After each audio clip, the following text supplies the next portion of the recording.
I was topping off oat milk for a caramel cold brew when I saw her walk in like she owned the place.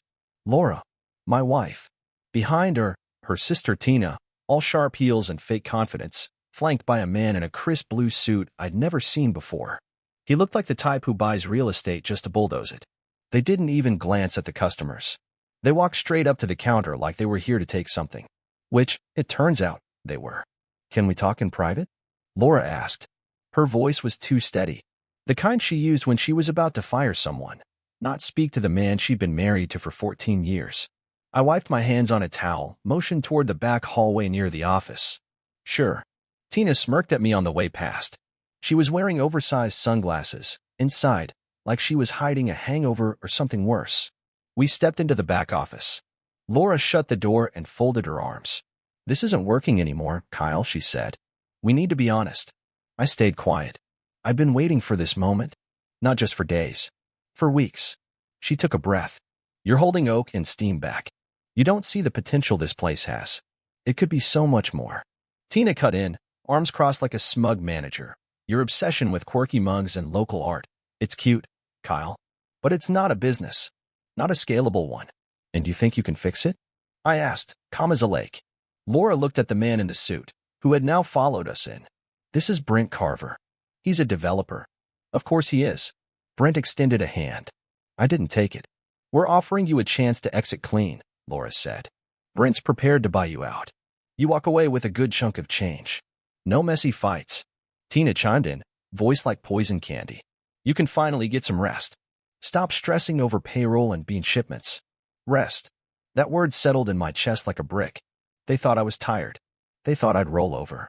But I'd already seen the signs. The late-night emails Laura accidentally left open, the fake receipts filed under consulting, the night she came home reeking of hotel shampoo, claiming it was work wine tastings. This wasn't new. This was just the first time they said it out loud. "I built this place," I said quietly. "From the pipes to the playlists." Laura gave a rehearsed nod. "We know, and we respect that. But it's time to move forward." Brent spoke, finally. "We're not looking for conflict. But Oak and Steam has location value. Corner lot, close to campus. Frankly, I'd be stupid not to grab it." "You were stupid," I said, my eyes never leaving his. "Because you're talking like I've already signed anything." Tina scoffed. "You will. You can't keep this going." I gave them nothing. No reaction. No anger. Just watched. That's what they didn't understand. I don't shout. I don't throw things. I listen. I log every word. I act when it matters. When they left the room, confident they'd planted the seed, I stepped outside. The cafe was full. Students, regulars, 2 retirees arguing over crossword clues in the corner. Mr. Holloway, Vietnam vet, black coffee every morning at 8:10 sharp, gave me a nod. I nodded back.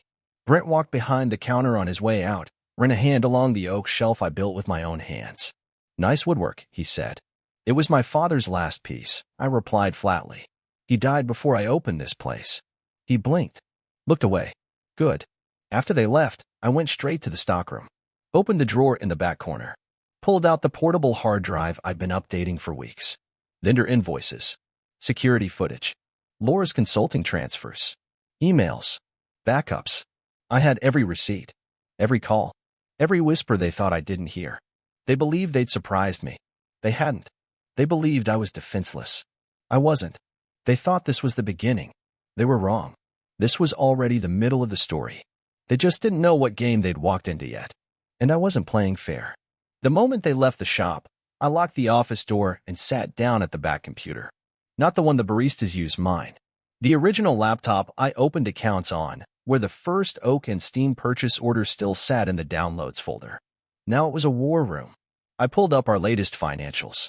Laura had started helping with bookkeeping about 3 months ago, said she wanted to streamline costs. What I saw made that word feel like a joke. Line item, consulting fee, $900. Vendor, Tina C. Randall. Consulting? I opened the invoice. Generic Word doc. No logo. No service breakdown. Just brand vision consultation phase 1. Phase 1? I went to the shared folder Laura had recently renamed Growth_Plan_2024. There it was, a PDF titled Sister Steam Draft Concept. Author metadata, tina.c.rat. She didn't even bother to scrub the identity. Inside the file? Rebranding notes, vendor lists, proposed color palettes, even a note that read, Priority number 1. Remove Kyle from operations. Transition brand ownership before Summerfest launch. I didn't feel anything. No rage. No sadness. Just confirmation. They were trying to erase me before the community event I helped found 6 years ago. I started saving files. Screenshots. Metadata. File origins. I opened a secure cloud drive and backed everything up under a dummy business account. Every receipt. Every login. Every draft. Next, I checked our vendor platforms. Laura had changed passwords. Eco Cups Direct. Green Harvest Roasters. Even Shopify. All reset. The recovery email had been switched to a shared inbox I didn't have access to. That was her biggest mistake. She didn't know I kept full monthly exports offline. I compared the last 3 statements. Payments labeled branding services $500 here, $1,200 there. All routed through a PayPal account linked to Tina's LLC. And not just that, the logo she used on the invoice? It was a mock-up of Oak and Steam's name, but stylized as Sister's Steam, a modern roast experience. The font was a cheap imitation of ours. The branding color? Our exact soft brown. I took screenshots of that too. Date stamped. Geotagged. Trademark infringement, misappropriation of assets, intent to defraud. Marcus, my lawyer, would have a field day. Laura came home around 10:30 p.m., still in heels, holding a grocery bag with 1 bottle of wine and nothing else. She walked in like the day hadn't happened. I was sitting at the kitchen island. Long meeting. I asked. She gave me that look, the one she saves for when she's calculating which lie will cost her the least. Client's PR launch. Ran late. You forget the groceries? She smiled. Wine is dinner tonight. You can order takeout if you want. She kissed me on the cheek like I was her dog. I didn't move. As she turned toward the hallway, I asked, Hey, quick thing. I couldn't access the vendor dashboard today. FedBeans is asking about the weekly standing order. She paused mid-step. Oh. Weird. Must have been a password reset on my office laptop. No worries, I said. Just forward the credentials when you get a chance. Sure, she said. She never did. But that's fine. Because I already had access through a shadow profile I created back when Tina first started sniffing around. I'd seen it all. The shipments they tried to reroute. The discount codes they created behind my back. A paused draft order from Brent Carver's firm labeled pre-purchase supply estimate. They were preparing to flip the shop. And they thought I was asleep. That night, I opened the drawer in my office desk. My dad's lighter wasn't there. Neither was the black and white wedding photo of my parents, the one I kept in the leather sleeve under the drawer's divider. Gone. I checked the camera feed from 4 nights earlier.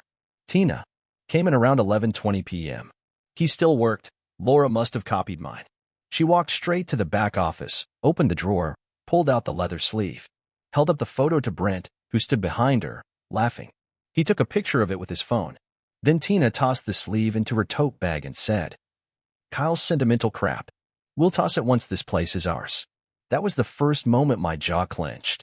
Not from sadness, but from calculation. If they wanted war, they'd get one. Only they wouldn't know they were in it until it was too late. It happened on a Thursday night. Laura had left her laptop open on the kitchen table while she stepped out to take a call in the driveway. The screen had gone dark, but one flick of the mouse lit it back up. There it was. Email subject line. Phase 1. Remove Kyle from ops. I didn't hesitate. The email thread spanned weeks. Dozens of back and forths between her and Tina, most of them sent late at night. They weren't just scheming about the cafe anymore. They were laying out the blueprint to dismantle my entire life. The first message I opened was from Tina. He's too emotionally attached. That makes him predictable. If we act fast, he won't know what hit him. Laura's reply. Agreed. Step 1. Financial control. Step 2. Reputation. Step 3. Legal. Brent says the timing needs to be perfect. There were attached documents, spreadsheets labeled asset projections, a checklist titled pre-divorce leverage, and a shared Google Doc containing a drafted press statement. Oak and Steam is transitioning to a bold, modern direction led by new leadership committed to female entrepreneurship and community impact. I reread that sentence twice. New leadership. Like I was already gone. One email was particularly brutal. Tina wrote. Kyle's still in denial. Good. Use it. Play supportive. Don't push him too fast. The more relaxed he is, the easier it'll be to blindside him. Laura answered. Already on it.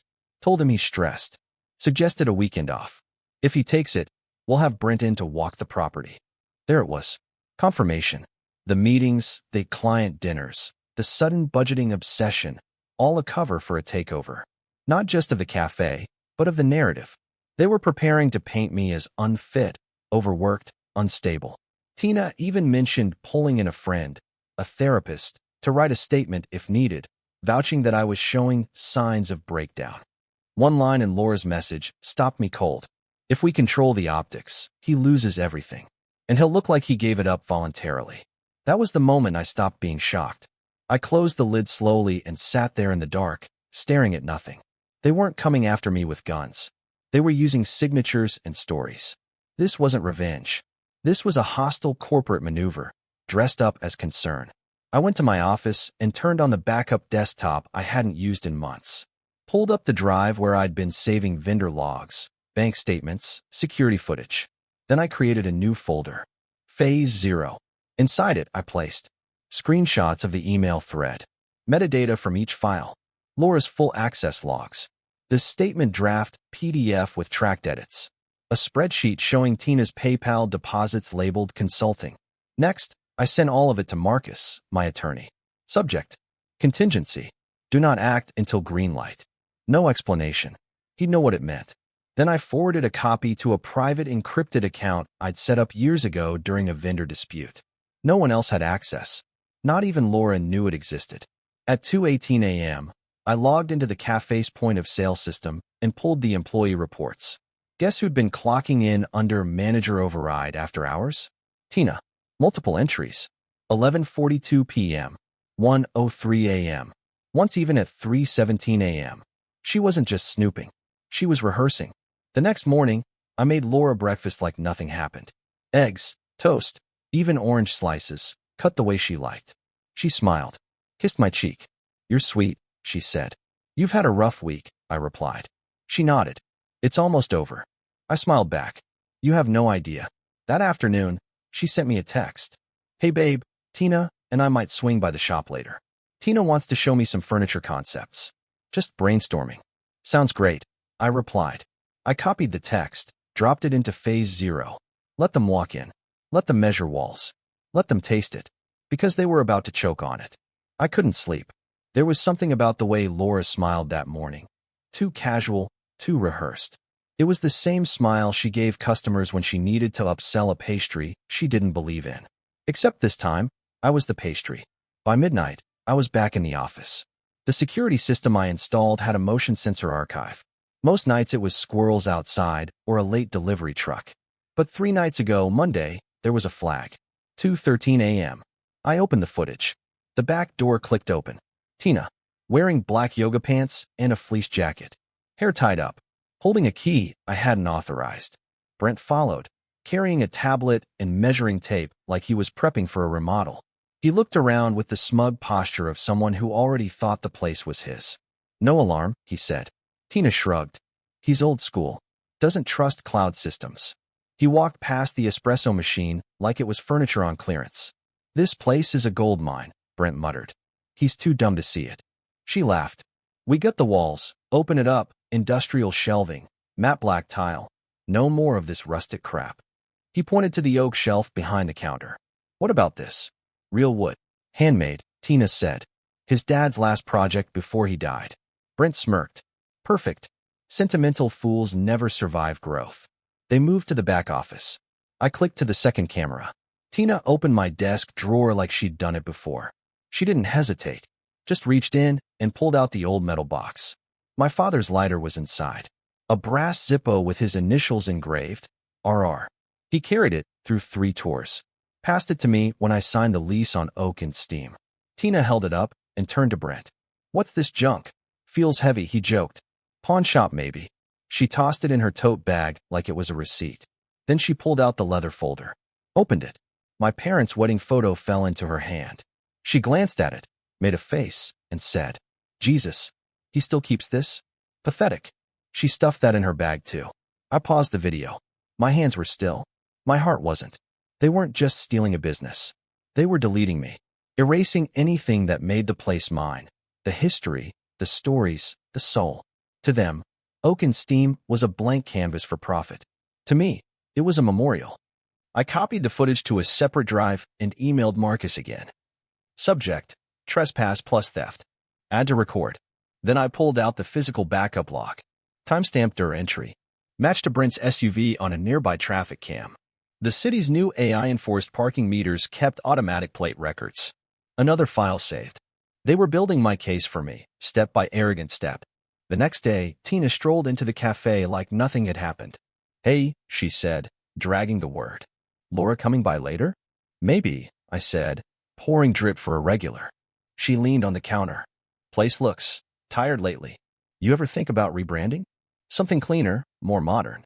"Nope." She smiled like I was cute. "You're gonna have to, eventually. This whole local vibes thing?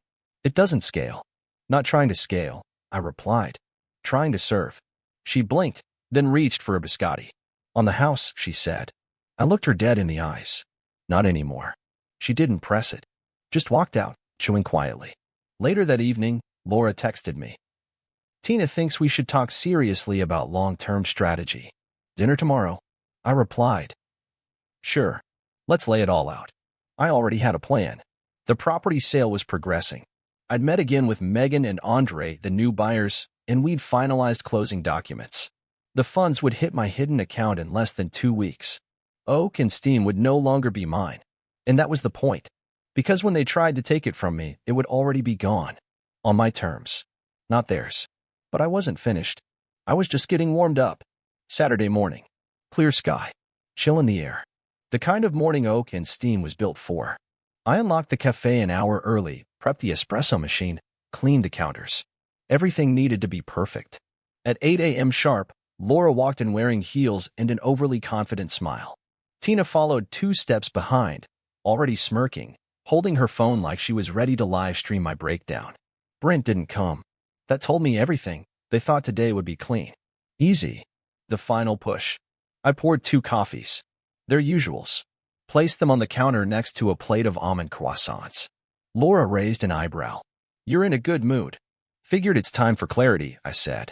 "You wanted to talk. Let's talk." They sat at the window table, the one I built with reclaimed cedar from an old Oregon barn. The one Tina once called dated. I sat across from them. "Before you say anything," Laura started, "we've got a proposal Brent finalized. You'll walk with a solid check, and we'll handle everything post-transition." She slid a folder across the table. Fancy letterhead. Legal language. A buyout offer, slightly inflated to make it seem generous. Tina added, "It's clean. You get out with dignity. Brent's ready to wire the funds Monday morning." I didn't touch the folder. Instead, I pulled out my own. "Too late," I said. Laura blinked.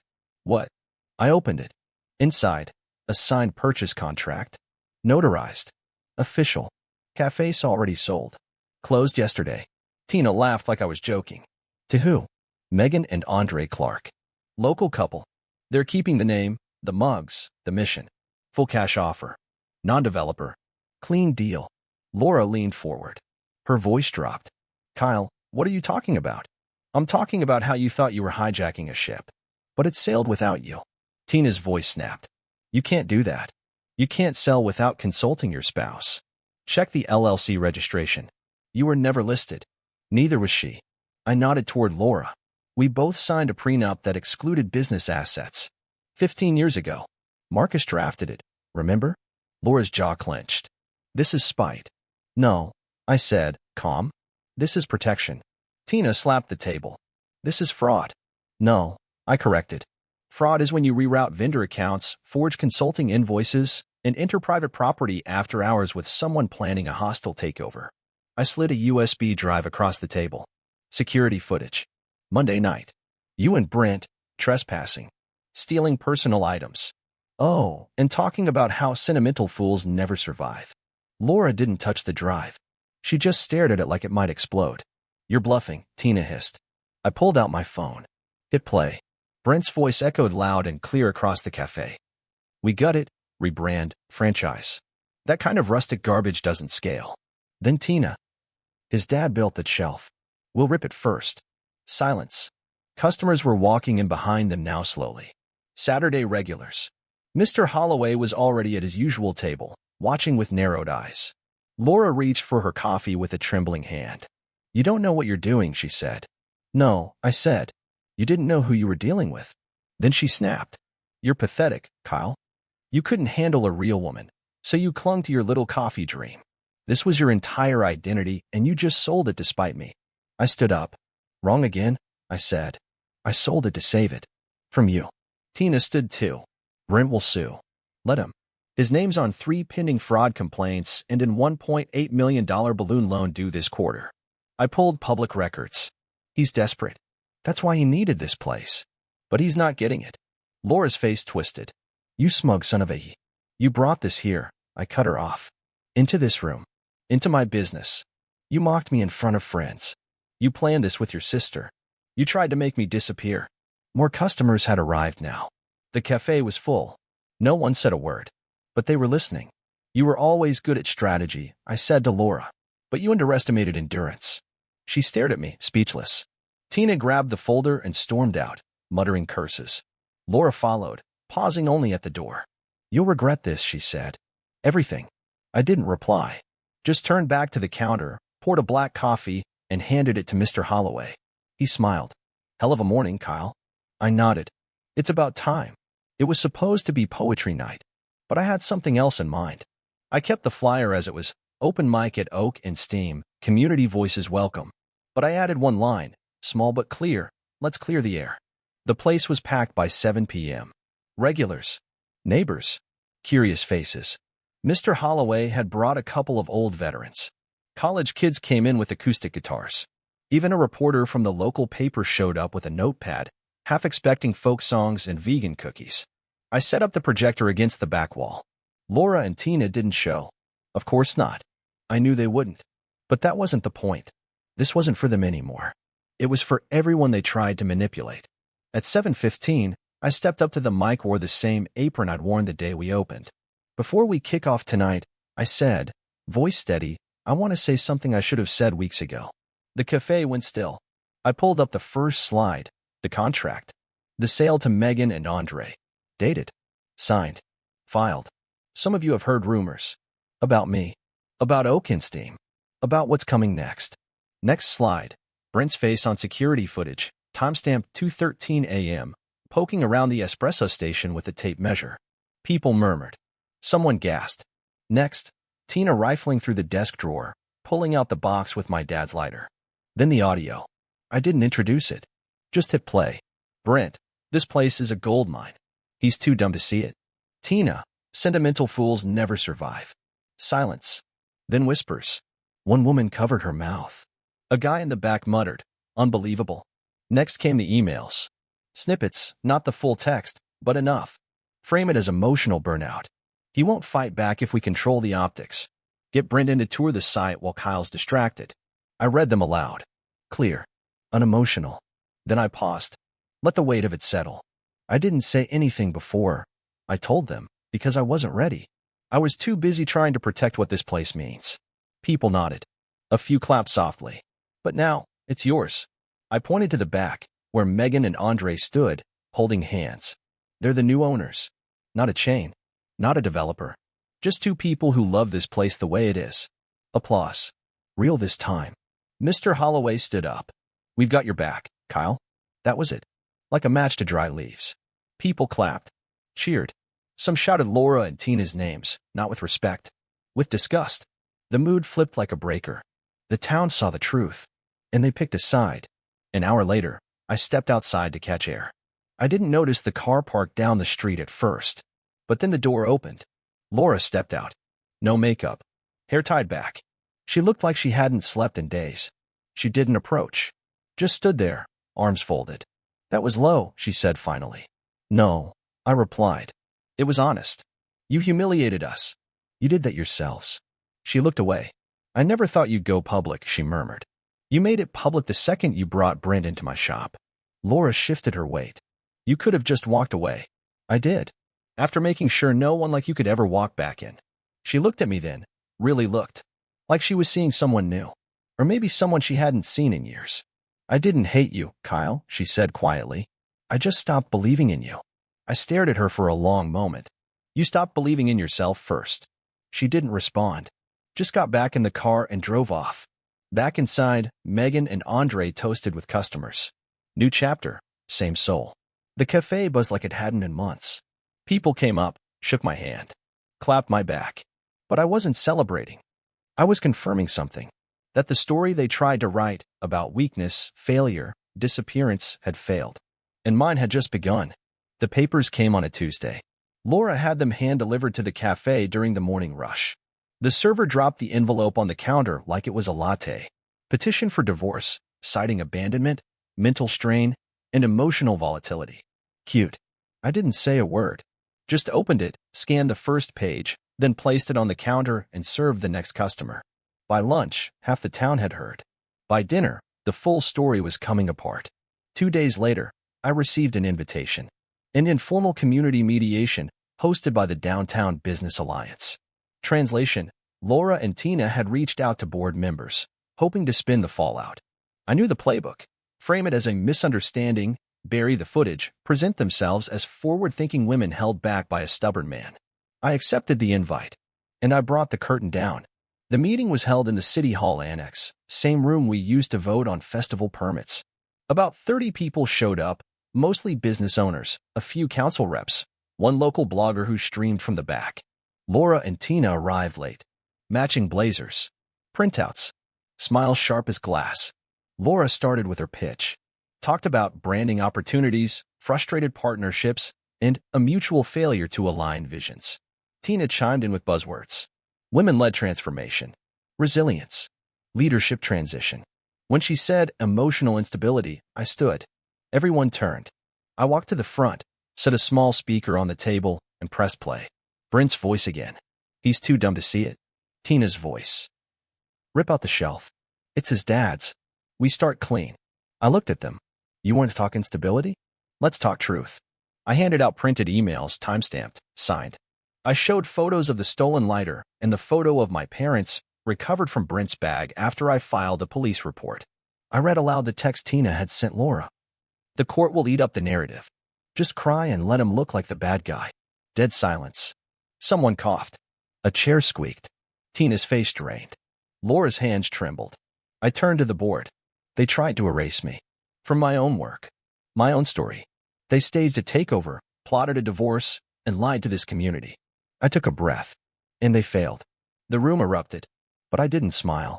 I didn't need to. After the meeting, Laura followed me out to the parking lot. You think you won, she said, voice hollow. No, I replied. I just stopped losing. You humiliated me. No, I gave you a mirror. She stepped closer. You're not the man I married. I leaned in. No, I'm the man you underestimated. She stood there, stunned, looking for something to throw, a word, a wound, anything. Nothing landed. I walked away. The divorce went through. The prenup held. Laura got nothing from the sale. No stake. No royalties. Just the legal minimum, split furniture, and one account I'd already drained. Tina tried to launch her own cafe. Sister's Steam. It lasted 6 weeks. Yelp buried it. So did the town. No one showed up. Brent? Vanished. Left town when his creditors moved in. Word is he's hiding out in Arizona, living off borrowed money and bad ideas. As for Oak and Steam, Megan and Andre are thriving. They send me beans from time to time with little notes that say things like, still running on your roots. I bought a cabin 15 miles out, quiet, wood-burning stove, a new roasting setup. Randall Roastery. Small. Steady. Just me and the mountains. Sometimes I see Laura in town, walking fast, head low, pretending she's still someone. She isn't. She's what's left after the mask slips. I don't wave. I don't speak. And when she tried once, cornered me outside the grocery store, asked if we could be civil, I looked at her, flat and final. This is your real face, I said. I'm done playing. Then I walked past her like she was already gone. Because she was.